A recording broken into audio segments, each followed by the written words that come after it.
First off, how adorable is this little cork?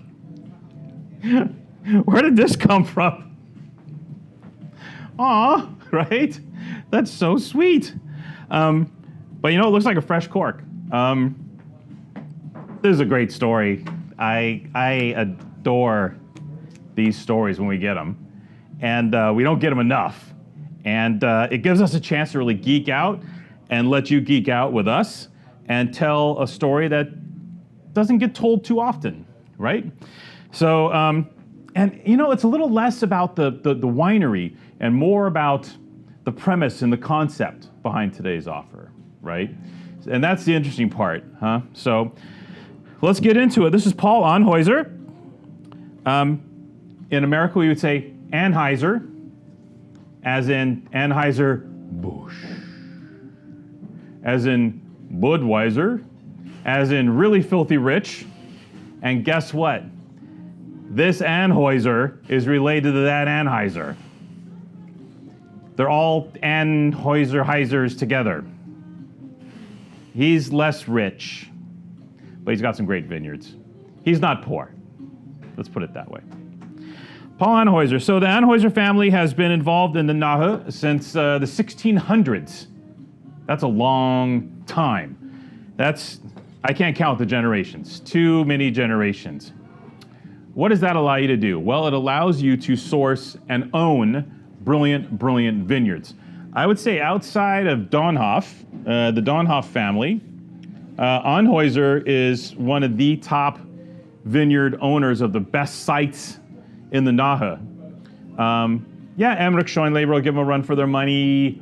There's a couple top guys there that are really, own a lot of good dirt. But Anheuser owns a ton of great gear. And they've been making wine forever, and they've been making traditional styles of Riesling forever.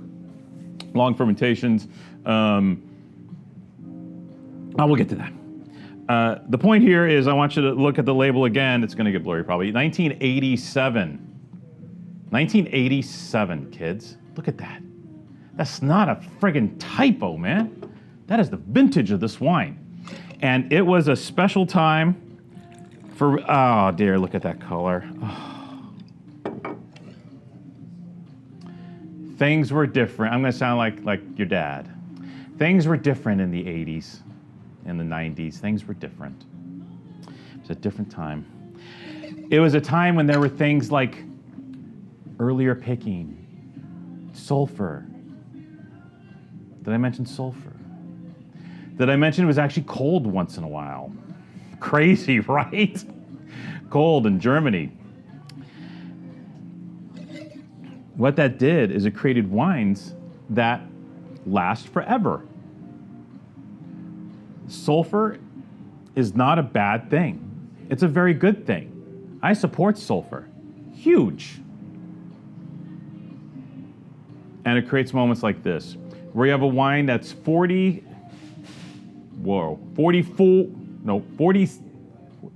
plus 13, 37 years old. Look at this, gorgeous. There's a Kabinett level Riesling from the town of Kreuznacher, which is one of the best villages in the Nahe, along with Schloss Bockelheim and Oberhaus and Niederhaus. How fun. I just say name of German villages for hours. It's hilarious. Oh, this is gorgeous stuff. And the Kabinett wines back then weren't like those Kabinett wines on steroids. They weren't these super inflated kind of balls out Kabinett wines that we started seeing in the 2000s, where basically people were bottling Auslese as Kabinett. This is a true Kabinett wine. And what happens to a true Kabinett level style Riesling, even though it might start off a bit fruity, that fruitiness diminishes and the wine heads towards dryness as it goes through its aging curve. Not so much an aging curve here, it's more like an aging like Rioja, like it goes to here and stays here for a really long time and slowly works its way down.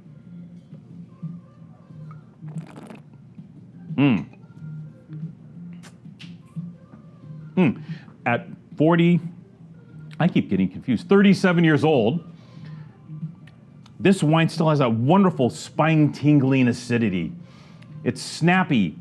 The residual sugar in the wine that originally was there has carried the wine from an aging standpoint and created this beautiful, dynamic, fully mature, bright, energetic, yet look at that color. It's so beautiful.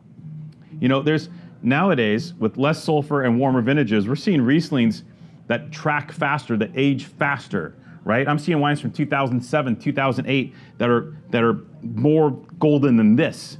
They're honeyed, they're almost done, right?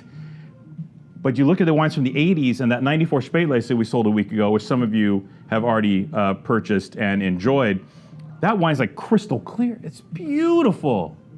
And that's what we have to consider. Don't be afraid to pick a little earlier, leave a little residual sugar in, continue to make a great Kabinett wine. I could get on my soapbox and talk about the whole Grosses Gewächs dry Riesling thing in Germany, which I think is like borderline tragic. And I'll be mocked by Psalms and people all over the place for saying this, but borderline tragic. When you have a wine that's been composed in this style, what's the alcohol? 8%. Oh dear. This is Riesling, baby. This is 37-year-old Kabinett perfection. And because they own all their dirt and they've been doing this for almost 500 years, the wine's $18 frigging dollars. Under $20 a bottle. Stub my toe. That's just crazy. Patrick's ignoring me. He's on his phone, texting somebody or something, doing something really important. Oh, shit on a biscuit. Fantasy football, eh? Guess who Patrick's playing this weekend? One guess. Yeah. And if he beats me, well, he'll still be heavily employed here because he's amazing. So I can't say, I can't really threaten you. Guys, there's 20 cases, I think 20 cases of this just about.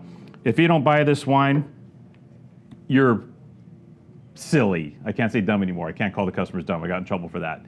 You're silly. I love old Riesling.